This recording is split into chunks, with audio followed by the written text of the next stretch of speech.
With Kingdom Hearts 3's recent release and its interesting storyline, we talk what is better, gameplay or story?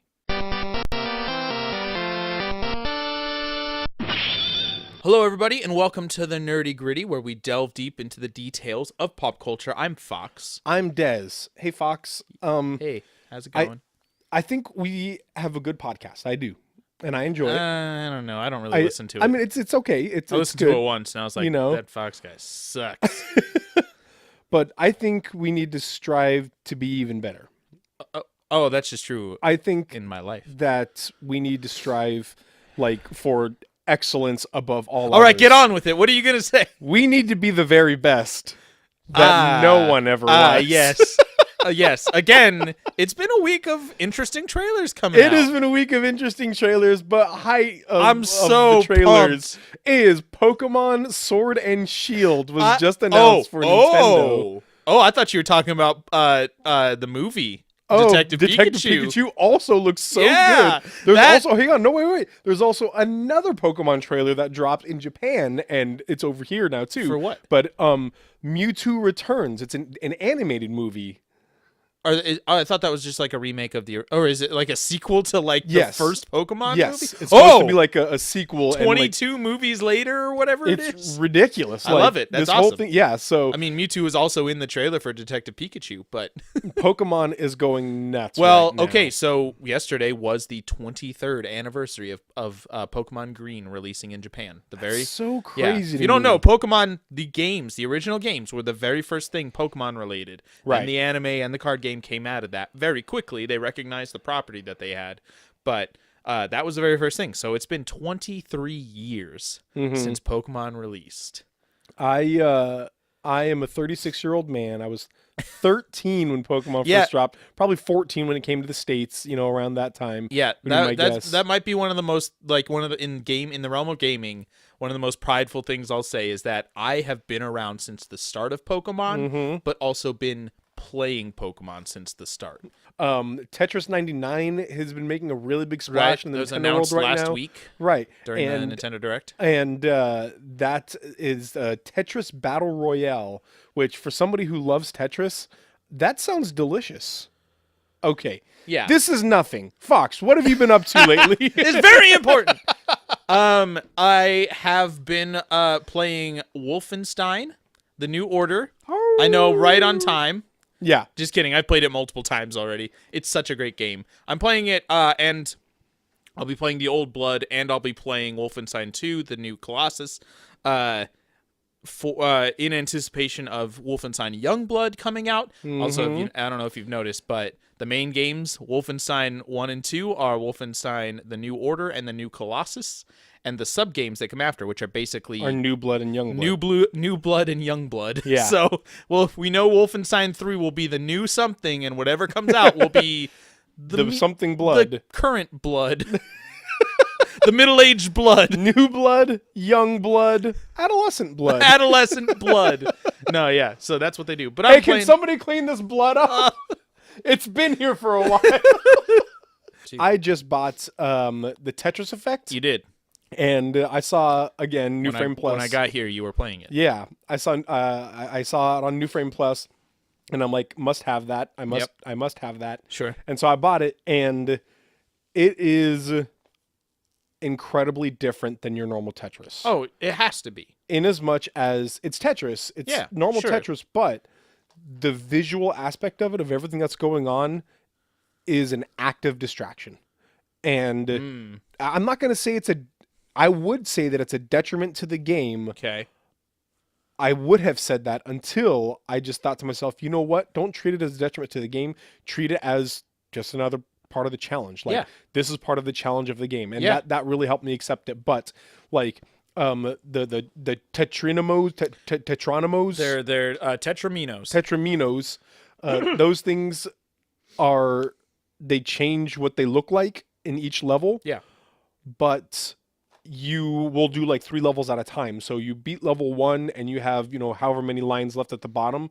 you keep your exact setup when you just move over to level 2. Okay. But the shape of all your things changes from level 1 to level 2, and so your brain has to take a second to like adjust to The shape? Yeah. Like not the actual shape, but like each individual square of the Tetris pieces. Yeah. Each individual square becomes so like in the first one they're blue with a sheen on them. Okay. But then in the second one they'll all become gears. But okay, then so in they have a level, different design. Yeah, different design. You have to And so your brain has to take a moment because really in Tetris what you're looking for is the negative space. a little bit, yeah. Your brain has to take a moment to accept the new outlook of it all, the new setup of it all, to be able to really catch on to the negative space that's going on in there. So it's a challenge, but it's so much fun and it's so beautiful.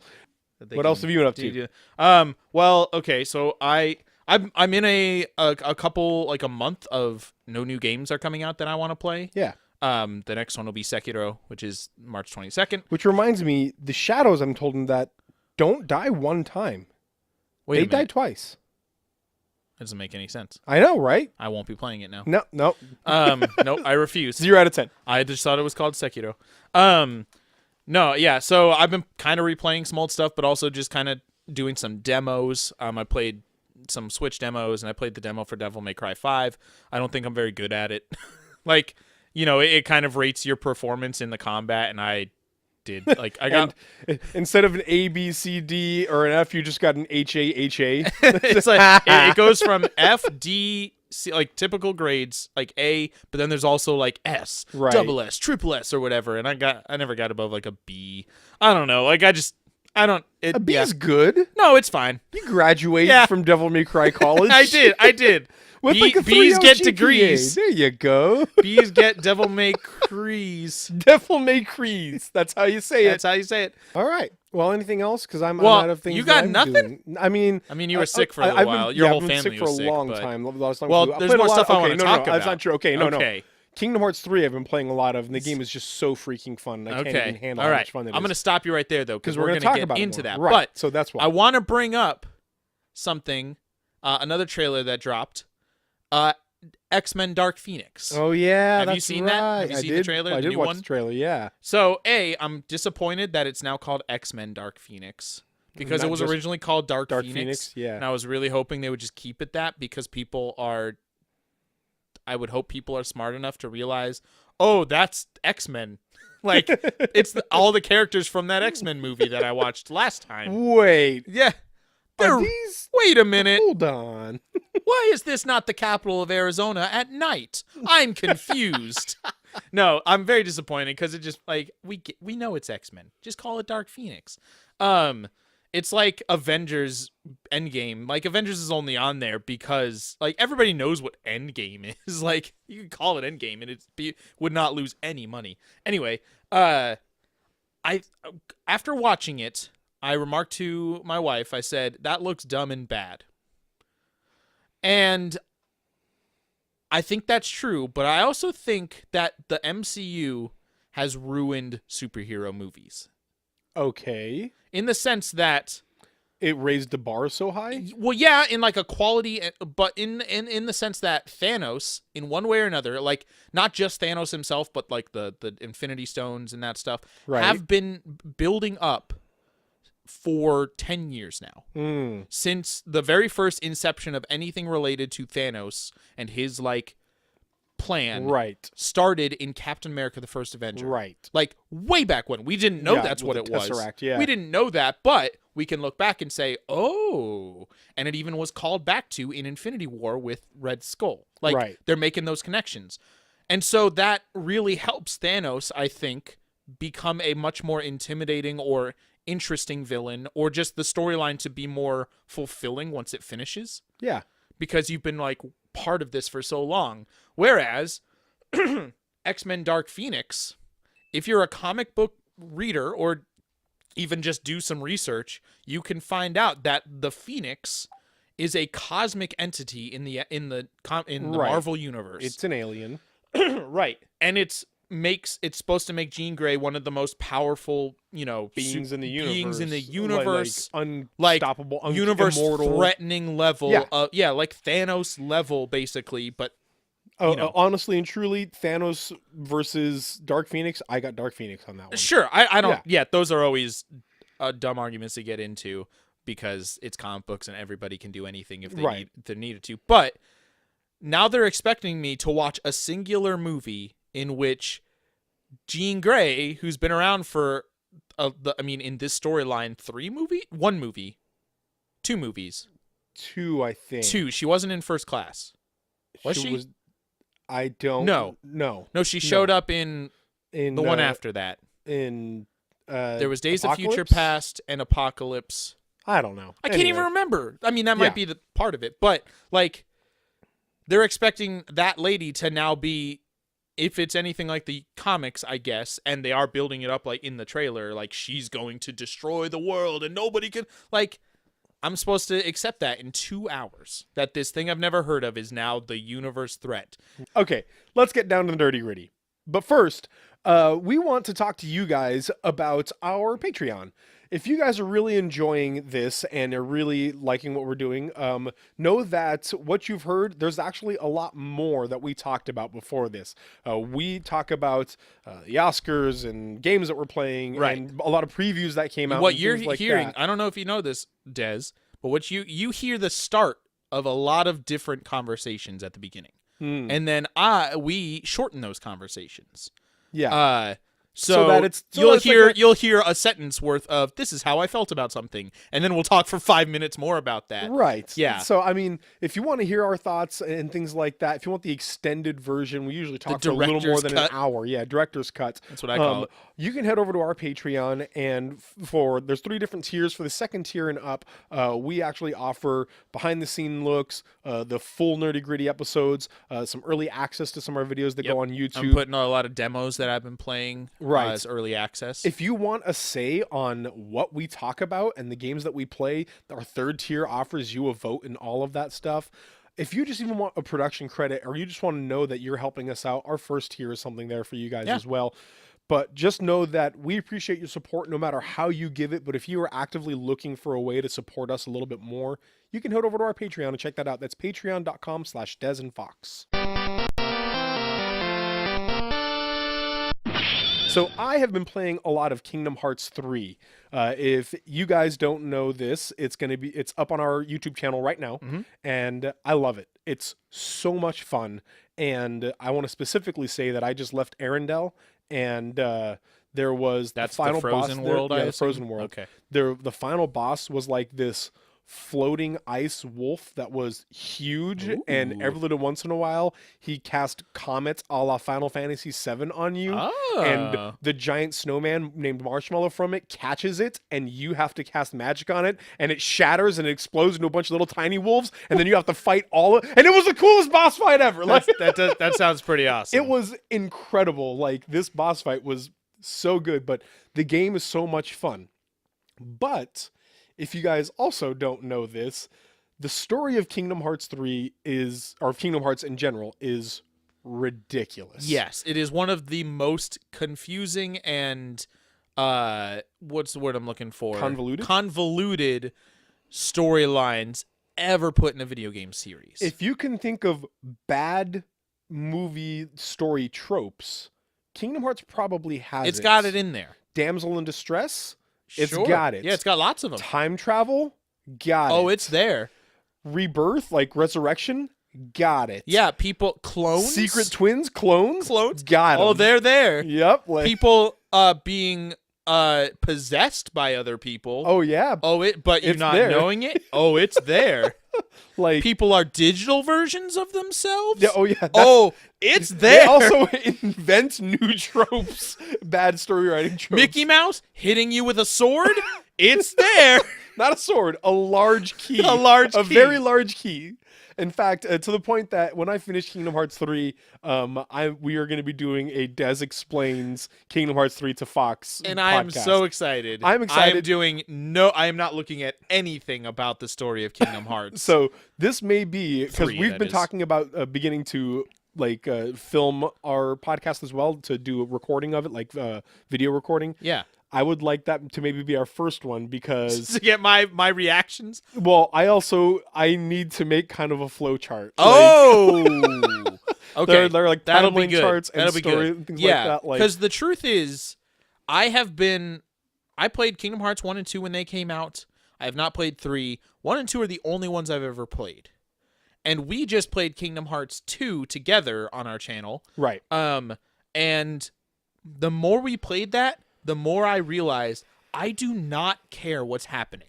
I do not care what's going on in this story. Like, I don't know who characters are. I don't know who the actual real bad guy is or what his name. It's not Ansem. I think it's Xehanort, right? He's the actual bad. But there's Xehanort also is the real big bad. But there's also like Xehanort. There's Xehanort's nobody. Yes. Also named Xehanort.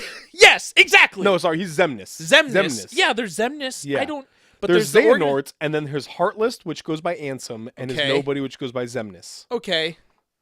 All right, so I guess that doesn't help me at all. But, like, okay, so now I guess that does help, I guess. But I realized as we were playing, I do not care what is going on. I don't, like, but I really love watching this game and playing this game. And so it got me thinking, like, what is more important in a video game? We're talking video games specifically here. The gameplay, what you actually do, or the story that you are playing through. Now, we want to be clear here.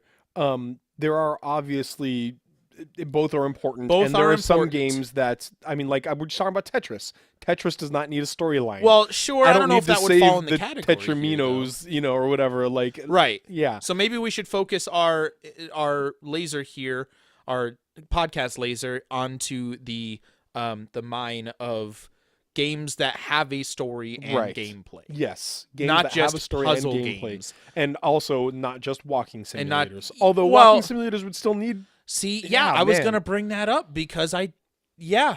I care about, like, you have to balance them still. I think. Right. Yeah. So let's talk about games though that do have both. Here's the first thing I'll say about it. With any game at all, it can't be broken. So we talk Sure. about gameplay, and we want to distinguish between gameplay that is functioning exactly how it's supposed to function, Yes. but may be great or may not be great, or gameplay that is not functioning the way it's supposed to function. Right. So there is a very distinct difference between if it's a janky, broken game. Yes. That is not what we're talking about. Right, yeah. Fallout 76 at the time of release and later are very different, but you have to realize, like, the bugs are not the gameplay problem. They're how you do the gameplay problem. I don't know if that makes it. They're how you, like, a doorknob should work perfectly fine, but if I have a broken hand and can't turn it, that's not the doorknob. So, I mean, I don't know what I'm trying to say there, but, like, there's a mechanics-wise in how they go and how well they're... I don't know why I'm being so confusing right now. To use your metaphor, it's the difference between a doorknob with spikes on it and a doorknob that's been smashed. The doorknob with spikes on it, it could function just fine. It could work perfectly fine. But that's just bad design. Yeah, it's just going to hurt to use it. But one that's been smashed, like, it's cannot be broken. Used. Yes. Yeah. Okay. So you know what? Thank you. There. You're welcome. Thank you for explaining my stupid metaphor a little better. So here's what I'll say. People are going to fall on both sides of this, but I think that as far as the medium of video games go, I have to land on the side of gameplay here. Do you? Yes, because I'm going to say story is vital. It's so important. Sure. But if you are going to go in the medium of gameplay, you need something that is enjoyable to play to be able to immerse you. The game that I'm going to cite for this, and this is kind of how I think we should go about this, is citing games and talking about them. Yeah. The game that I want to cite for this is Last Guardian. That's Team Ico's last game that they made, and it's about a little boy and his baby griffin. And I'm a baby. His baby brother, his sweet baby his brother. 30 under 30 luminary pet giant griffin. There's a baby griffin, but griffins are massive, and this one is also a massive creature, but it's like his pet, and he's taking care of it. Anyway, the story was beautiful. Team Ico's game stories are always beautiful. Yeah. They're minimalistic, but also sad and hopeful, though. And there's just unique. so much, unique, so much going on behind it. There's Dark Souls-esque. They don't explain it, but in the same vein as Dark Souls, there is a story there that if you pay attention, you have to look for it. Yeah, you have to look for it. If you pay attention, you can deduce it. This one, there's no text or anything. You literally have to deduce it. Yeah. But you get a good idea if you're paying attention. And all of this is just so good, but the gameplay was not. Now, and was that because it was broken? I mean, we're saying that can be a thing, but I feel like I remember you having a hard time just doing what you were supposed to be doing. And here's my point is I don't think it's broken. Okay. I think they wanted it to be that way. Oh. I think their goal was you have a young animal, essentially a puppy or a kitten, right, that you're trying to give it commands. Okay. And so you know what? That's not going to work a lot of times. They're not always going to listen immediately or do exactly what you want them to do. I also think that there's an aspect because there is a pet button. There is a button you can do to pet it, and I used it a lot. But I'm thinking maybe there's like a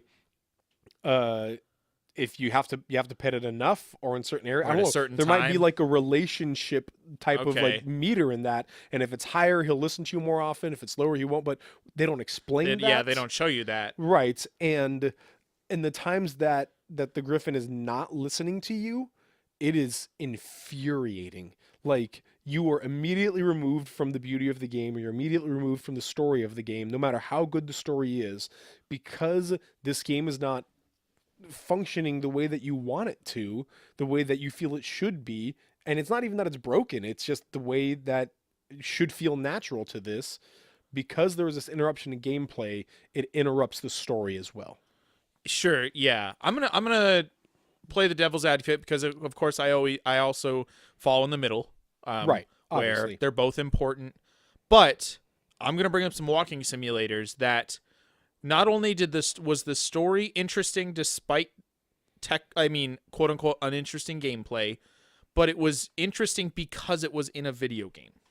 Because you couldn't have done it a different way if it wasn't a video game. Right. I'm going to bring up Gone Home. Gone Home is the big one. Yep. Because we played that separate time. I played it on my own, and then I played it like you played it for our channel, and I was there with you. Mm-hmm. And we obviously played the same game and did most of the same things. It's a story about a girl coming home to her house where nobody's there, and you're basically walking through the house, learning about what happened to her family while she was away at college. Right. And you do this by finding notes that people left, or you hear like audio messages sometimes. Mostly just pick up notes that you read. And based on what you find, which something we learned, if you don't find a certain note, then the end of the game is a very different ending. Mm-hmm. Despite it only being the fact that you didn't read a line. Everything else is exactly the same. You didn't read this certain note,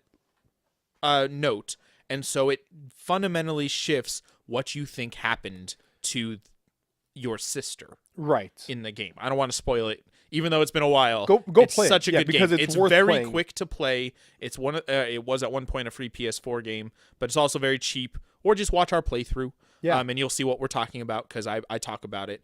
But it was very cool in the sense that the story was unique, and you couldn't have done something like that in a movie. Mm-hmm. You couldn't have done something like that in a book, unless it's like a choose your own adventure, but that's not really a thing anymore. Where a movie is just going to tell you one story. You can have interpretations, of course, but in a video game, even though all we did was walk around and basically is a point and click adventure, it changed depending on what we accomplished through the gameplay, even though the gameplay was incredibly basic. Mm-hmm. So to me, that's in the realm of this story was more important than the gameplay. Like, the gameplay wasn't anything other than point and click, but the story was really great because of the unique advantages the gameplay gave you. And this is actually, I think, is a great balance of the two. And I'm actually going to say that I think this sort of helps my point here in the gameplay is just important because in walking simulators, and particularly in Gone Home, the story is the focus. It needs to be about the story. Yes. What if in Gone Home there was also a crafting mini game? And every little once in a while, you had to craft the key to the next room. Well, I mean, and it was out of place. Getting into hypotheticals is a little difficult because maybe it could have been done well. It doesn't feel like it would have. Right. That would have felt like, based on the game that we played, it felt like it would have, if that was in there, like, no, that's not necessary. But if it was in there and it was integrated well, then it could have been good. Like, it could have added to the gameplay mechanic. Like, you know, if it was integrated well. It's kind of my point, though, Sure. is that they chose the most successful way to present the gameplay for their purpose of telling this story. Right. And if they had changed the gameplay in some way, it could have been more of a detriment to the story. So the purpose of this game was to tell the story, whereas the purpose of different games are different things. In this particular one, they had to choose a gameplay style that emphasized the story, and they did. And they could have chosen the gameplay to be like Resident Evil, where whenever you open the door, everything goes black and all you see is a door, and the door opens and you move to it. But they didn't do that. There were a lot of gameplay choices that they could have done that helped more immerse you in the story. I suppose that's true. You got to think about the things they didn't do as well as the things that they did. But I'm going to also bring up another game that I think the story is more important than the gameplay, where The Last of Us. The gameplay of The Last of Us is fine. It's a fairly standard third-person, over-the-shoulder shooter with cover mechanics, as well as light stealth when you're trying to get around the clickers. That's essentially it, though. I mean, Gears of War did it great way back when. Right. Like, that was kind of the originator of the action platform or action cover-based, the cover-based shooter. The over-the-shoulder. Yeah, like, and it did it great. And Last of Us also did it perfectly fine. It wasn't like, when you look at people like talking about Last of Us, often they won't like it because it was just a standard whatever third-person shooter. That's their complaint.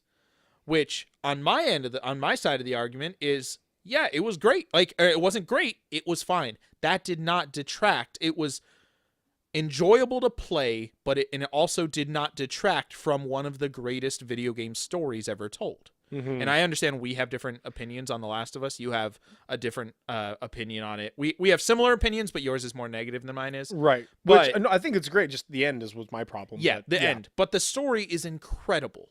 Yes, absolutely. Like, the way that they show the evolution of the relationship between Joel and Ellie, and like the motivation for what they do, and the realistic like characters they've designed, not only just the main characters but like the side characters, and the fact that all these crazy sci-fi but also like post-apocalyptic things are just kind of the background painting or the background noise for the actual story, which is the two main characters caring for each other. Like, that elevates it to this realm of one of the greatest games ever made. Right. Despite the fact that the gameplay is incredibly standard. So I would say in the game, for what you're supposed to walk away with, the story is more important than the game. Yes. Yes. But as a whole, I think what I would fall on as a point would be that there is no amount of story that can take away from your gameplay, but there is plenty amount of gameplay that can take away from the story. No matter what, if you're having fun with the game, if the game plays smooth and you are enjoying it and the gameplay makes sense for what you're doing, whatever, no matter what the story does, as long as your inputs and your enjoyment of the way that input goes into the game remains consistent, then then the gameplay is going to be fine. See, I don't know if that's true. I don't know if I disagree with you. Here's my game to cite: Batman Arkham City or Arkham Knight. I mean, probably all of them, but Arkham Knight specifically. You are supposed to be playing as a character who has these strict morals against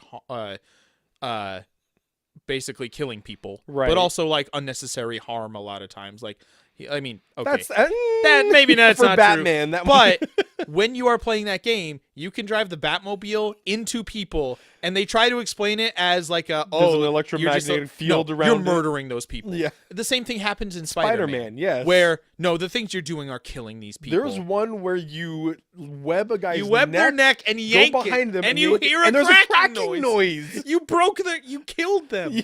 Maybe you didn't murder them. They're paralyzed from the waist down forever. You are a criminal, not just like a vigilante, but a criminal. Like, you are hurting people and murdering people. And to me, while obviously that is not the focus and it's something that you're expected to kind of like, don't think about it. But when I think about it, I'm not doing, if I'm supposed to be Batman or Spider-Man, I'm not Batman or Spider-Man right now, according to the typical portrayal of who he is. That's actually a very good point, and I'll admit, I'll concede that point. You're right. That's true. The gameplay there is contradicting who you're supposed to be in this story. Right. There are times in which the gameplay is smooth and it's great and it's wonderful, but because the story's telling you these are morally upright people that will never murder somebody, you just threw them off a 20-story building. Yeah, that person's He's dead. not getting up. Hey, Pete. Hey, Peter. I just wanted to put... No, please don't. Please... Ah! And so, okay, that's fine. But what I will say is it's far easier for gameplay to ruin a story yes, I agree, than for a story to ruin gameplay. But there are instances where, why am I doing this? Why is this a thing? So, I mean, like, if I were to sit down with a developer, and it's an indie developer, and for some unknown reason they decided to talk to me about this. Oh, that doesn't happen all the time? They don't call you up and be like, hey, you have 304 followers on on YouTube. We need your input here. But if they sat down and they said, okay, hey, we honestly just don't have enough time or manpower. We need to really emphasize on either story or gameplay.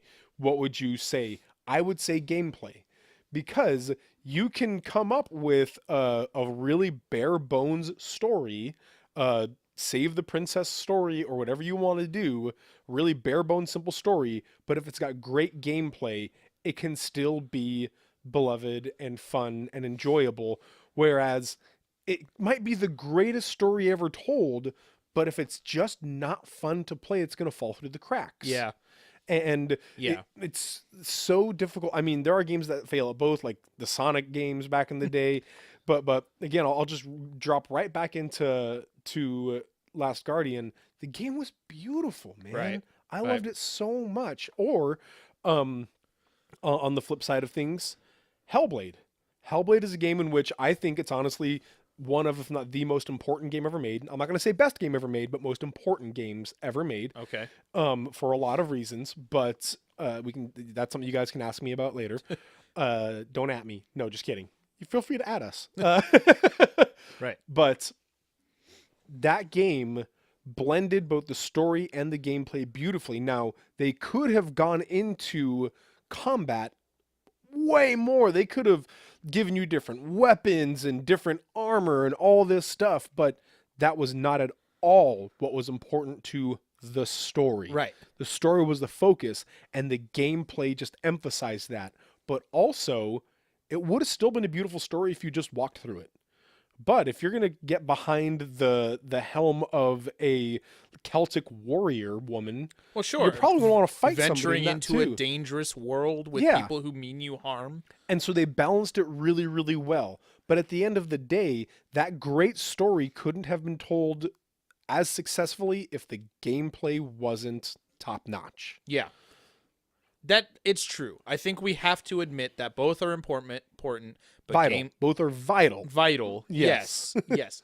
But gameplay, and here's why I think it's more important, it is unique in the medium of video games. Yes. A movie has both how it's how the story and how the story is told. Those are both very important because the same story can be told in a very different way from a different director, you know?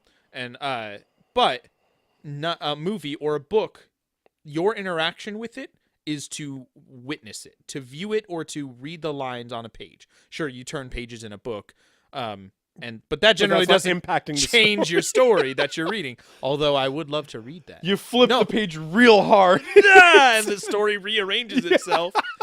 I mean, you could do that on like a tablet or something. Like, just throw the tablet. What are you trying to come up with here? I don't know. I'm going to create a new medium. Interactive books. Anyway, since gameplay is unique to video games, then it has to be given the focus. No, I won't say it has to be given the focus. Well, maybe I will. I can't. It's so tough. It is because I want to say no, because I don't care if your story isn't interesting. But also that's not true. I just played Just Cause 4 and loved playing it. I'm still doing all the stupid side stuff because I love playing that game, even though there's too much and it's not interesting.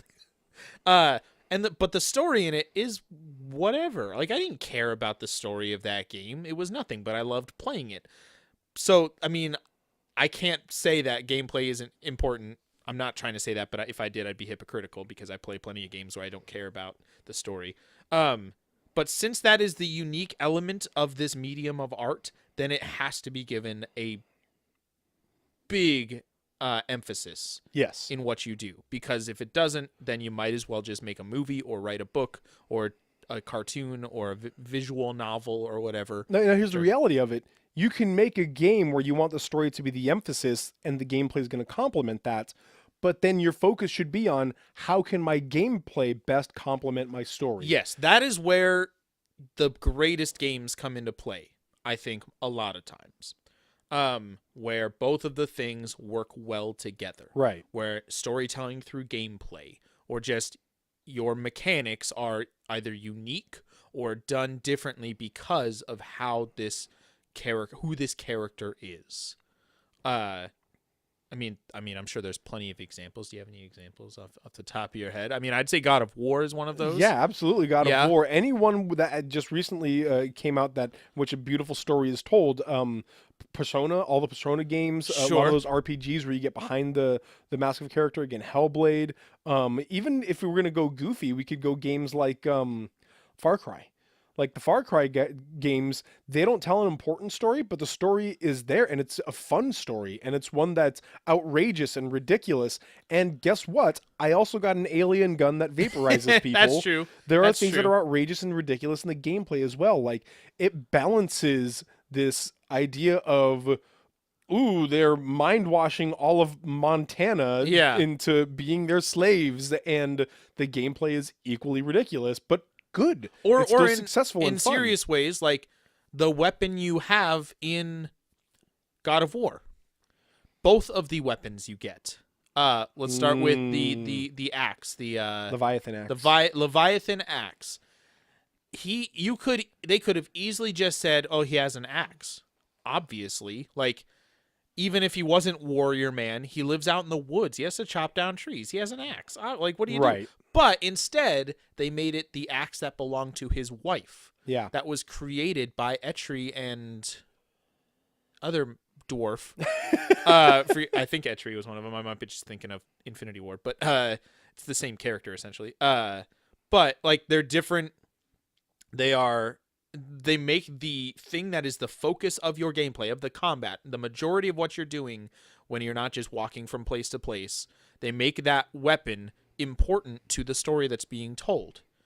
As well as, spoilers, but also, if you haven't played God of War, just freaking play God of War. Yeah, absolutely. Stop and play it right now. It's better than But this is a pretty This big is a spoiler. very major spoiler for the story, especially if you played God of War games before this one.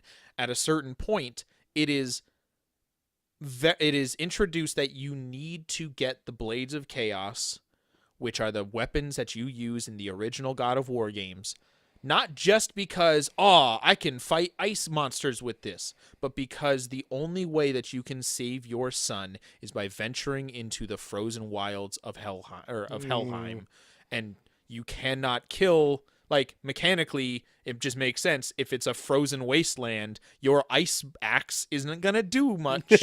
So get your fire weapons, which is a little video gamey, of course, but it's introduced in the story in such a way that,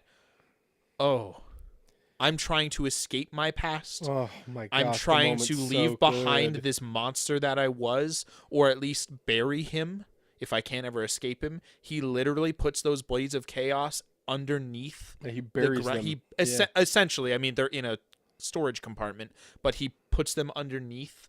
But the fact that he hasn't just gotten rid of them also tells you something about him. Like, this is with him. He has scars on his arms that he's wrapped up and not told his son about, because of these things used to be attached. And so the moment I remember playing that, and I streamed this so you could see my reaction on our YouTube channel, but just the moment I realized it's not just that I get to play with this cool mechanic now, it's this is huge to the story. This is changing. Like, this is everything is different now. Yeah.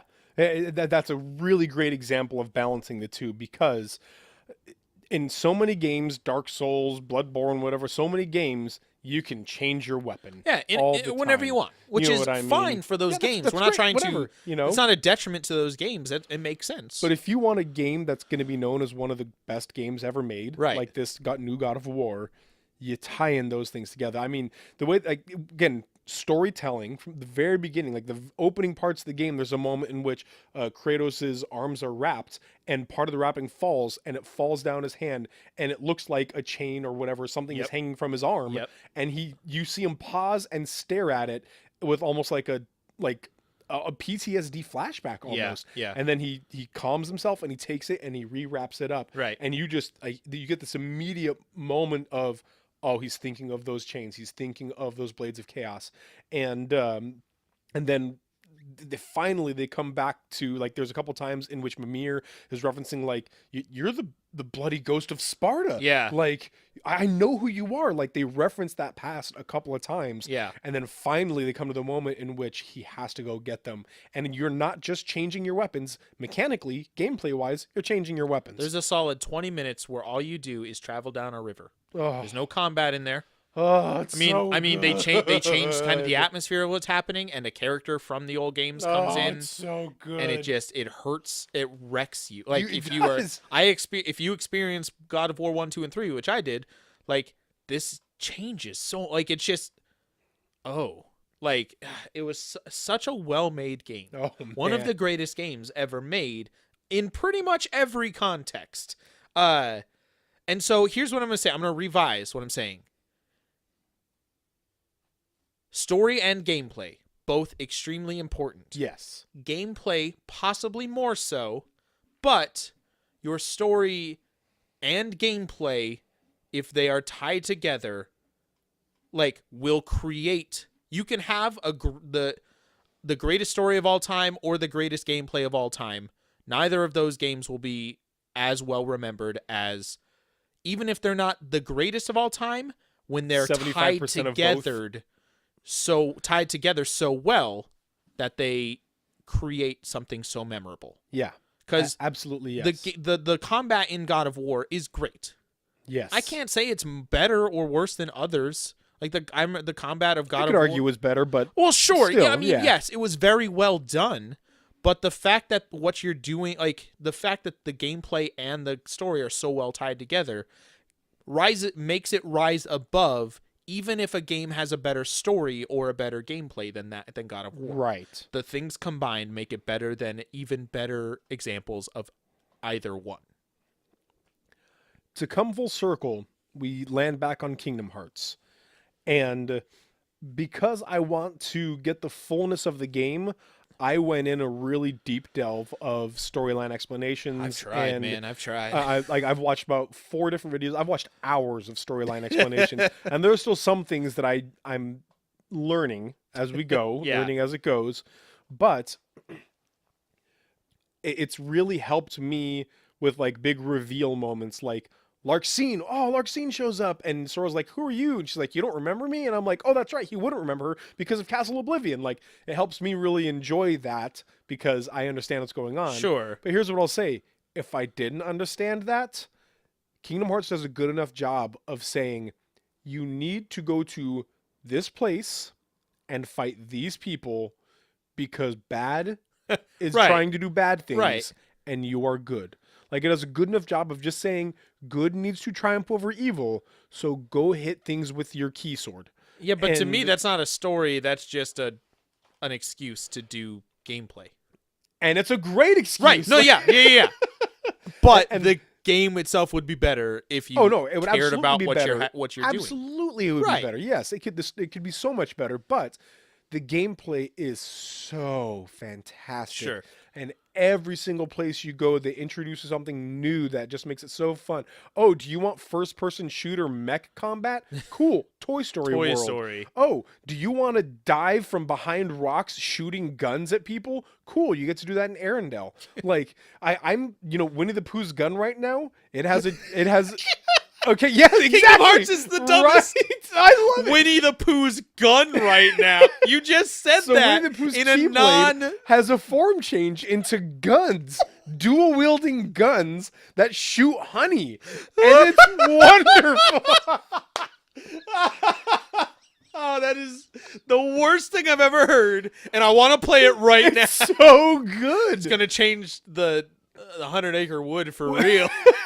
What Kingdom Hearts does is it distills everything into one word, and that is fun. Yeah. And the story is not important for it. Now, the game suffers for that, obviously. Yes. If you were to just try and pick up Kingdom Hearts 3 after playing Kingdom Hearts 1 and 2, you were going to be so confused. Even though typically the main series games are what's important to play if you're not, like the fact that not only are there side games that are extremely important, but they're on like different platforms than the main games. Literally, the only reason that there are numbers after this is it's numbering the console versions. Essentially, that's it. Yeah. It's numbered the console versions. Yeah.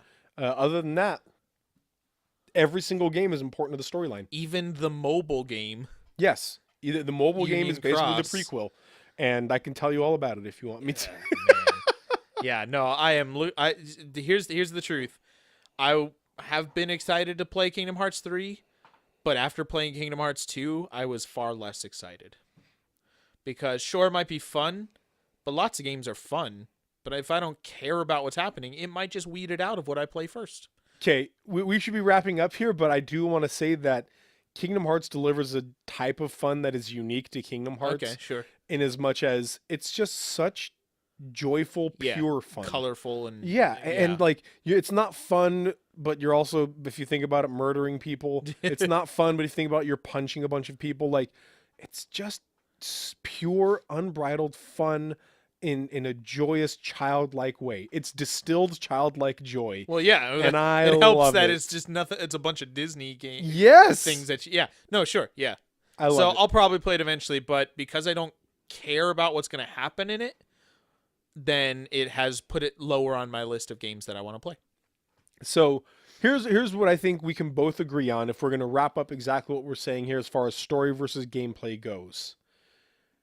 In the medium of video games, if your game is going to survive or exist, gameplay needs to be the foundation that you set your game on. Okay, I can say that. The pretty much what you are building your bricks on, it needs to be the gameplay.